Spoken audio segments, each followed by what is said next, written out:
Unknown. Written by Divide. Chapter 5. Stalwart. I was surprised at how resolute the previous shaking creature became while it worked. Not only were its motions steady, but it seemed unfazed by the seriousness of the injury.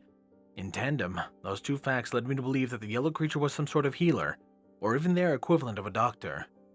The other creature, though, I had no idea what the purpose of its presence was. I knew that it watched me far more than it watched the operating procedure, even though it tried to look away whenever I glanced at it. Even when it wasn't attempting to sneakily observe me, its head was on a swivel, trying to look at everything else at once. I gave the blue-green creature the benefit of the doubt that it wasn't on some sort of intelligence-gathering mission, and was just excessively curious. Its jaw remained slack for an extended period of time as it stared at the cryogenic chambers. I think it might have drooled a little too. By my estimates, it took a little under an hour for the yellow creature to finish its task. In that time, it used 3 different bottles of what had to be medicine, 2 of which were coaxed down the woman's throat, and the last spread over the stump of her left arm before having bandages wrapped around it. The third salve was also rubbed into the lesser injuries around her neck and her face. After the yellow one finished coating the last incision and packed up the bottles of medicine, the 2 creatures were quick to take their leave. I didn't bother escorting them back to the hangar. There was nothing for them to break that wasn't already broken, and I didn't want to leave the crew member alone again. They knew the way now, and I didn't believe they would get lost. I would find some way to thank them for their services in the future, for unless they were inexplicably enjoyed broken machine parts, I had nothing to offer them presently. I watched the 2, if not friendly, then at least helpful, aliens until they disappeared out of my sight around a corner. Crouching down beside the unconscious woman, I looked her over. There was an air of peace surrounding her, but not the kind that some people acquired post-death. She looked relaxed, and a lively glow had replaced her ghostly visage. Ignoring the numerous cuts and bruises and the missing portion of her left arm, she looked almost healthy. A shiver ran through her body, so I pulled the makeshift blanket up to her neck. Whatever concoctions the yellow one used, they definitely worked. With practiced movements, I put my armor back on, piece by piece. The padding on the inside was the closest thing I had to a bed, and despite its bulkiness, sleeping in the armor would be easier than sleeping on the frigid floor. Both myself and the aliens had done everything we could. The woman's life was now squarely rested in her own hands. It was up to her whether she woke up or not. I closed my eyes and hoped I wouldn't wake up next to another corpse. I felt something on my face, something warm. Opening my eyes, I winced and looked away when the sunlight came to greet me. I sat up and looked around, one hand shading my eyes from the brightness. I was outside, in the middle of a grassy plain. There wasn't a landmark in sight. The grass rolled endlessly in all directions. I blinked, and 2 rounded slabs of stone jutted from the ground in front of me, rising like the dead. Tombstones. Swallowing my dread, I stood up and walked closer. One headstone was unmarked, but had a musical instrument leaning against it, some sort of harp. The other had a number engraved in the large, simple font. My number. There was also a juggernaut helmet half buried in the dirt. My helmet. I looked at my hands. They were nothing but bones. I felt the wind on my back, and piece by piece, I turned into dust and was carried away by the breeze. I woke up with a bitter taste in my mouth and a feeling that I had swallowed a bucket of dust. Propping myself up from my elbow, I wiped away the cold sweat from my brow. These nightmares were getting out of hand. There was still a syringe of desomorphine remaining. Maybe it would work as a sleeping aid. I glanced at the woman beside me. She looked like she hadn't moved a muscle, and her breathing was still steady. I sighed. At least one of us was sleeping soundly. I had no idea what time it was, and my throat felt like sandpaper, so I decided to briefly foray into the kitchen for water and peek into the hangar to see the position of the sun. I doubted that the crew member would wake up. She slept like a rock, and did not stir even with me clinking around. The water was easy enough to acquire. There were numerous barrels of it strewn around the wreckage that was the kitchen, with convenient easy-access stoppers included. I took several swigs. The ache in my throat slowly subsided, thirst quenched. I replaced the stopper and tucked the barrel underneath my arm. As I started walking towards the hangar, my eye caught a flash of a color among the endless gray. Wondering what it could be, I dug it out of the surrounding rubble and held it in my hand. It was a Rubik's Cube. I rotated a few times. The colors were as mixed as could be, and there were chips on quite a few of the squares, but it was otherwise intact. It must have belonged to one of the many crew members before the crash. I briefly wondered how I failed to notice it before.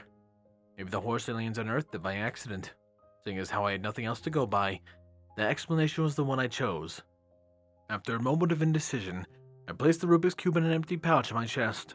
Perhaps they would find the difficulty in the cube's simplicity amusing, if they were even capable of twisting it on their own. It wasn't the most thoughtful or elaborate gift, but it was something hopefully they didn't think it was harmful. Continuing through the arming room and into the hangar, I saw that the sun was almost setting. Sighing, I returned to the cryogenic chamber room. I wasn't eager to return to sleep's dark embrace, considering the nightmares I had the last 3 times I slept. My continued sanity was worth the price of ruining my sleep schedule. I placed the water barrel down as gently as I could manage. I spotted a metal clump on the floor, and she was half as thirsty as I was after awakening. She would want water immediately, and the barrel would be too cumbersome for her. A cup to hold it would be a necessity. I grabbed it and placed it beside the barrel, before checking on the sleeping woman. She looked like she had twisted and turned since I had left, but she was still asleep, albeit not soundly. Scanning the room, I wondered what I could do to kill the time before she woke up.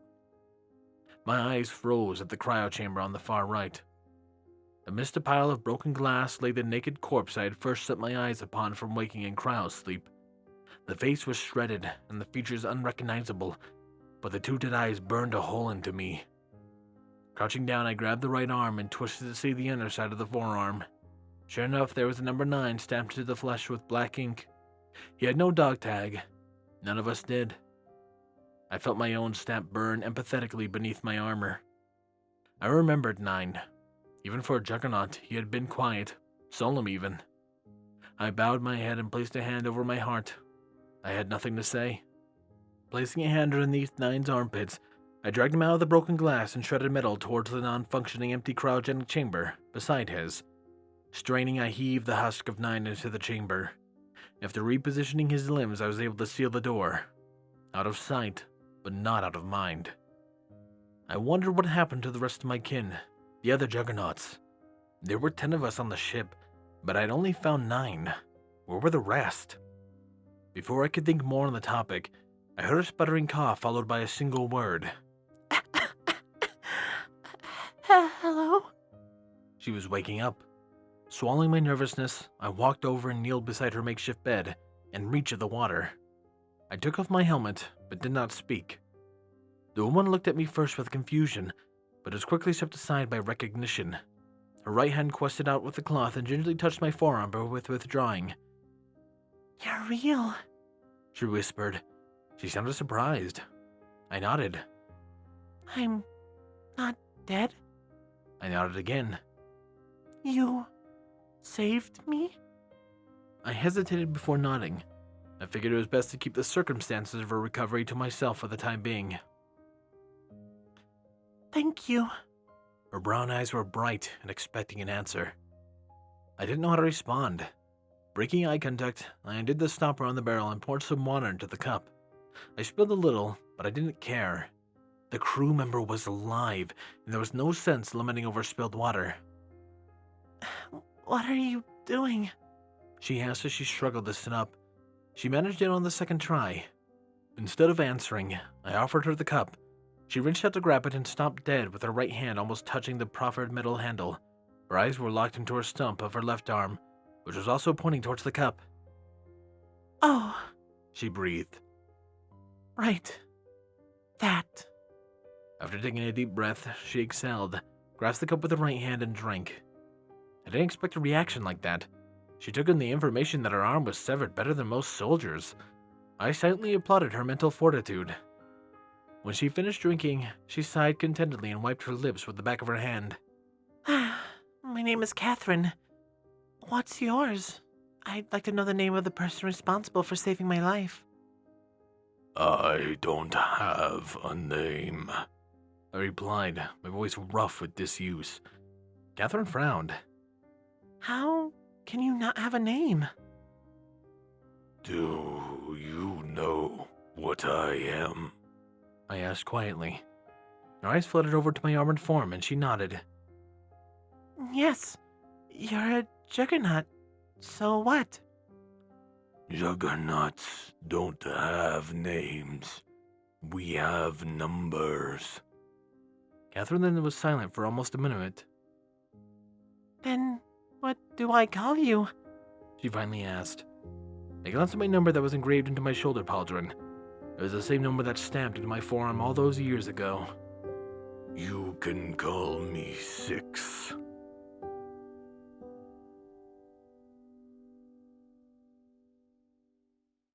There we go.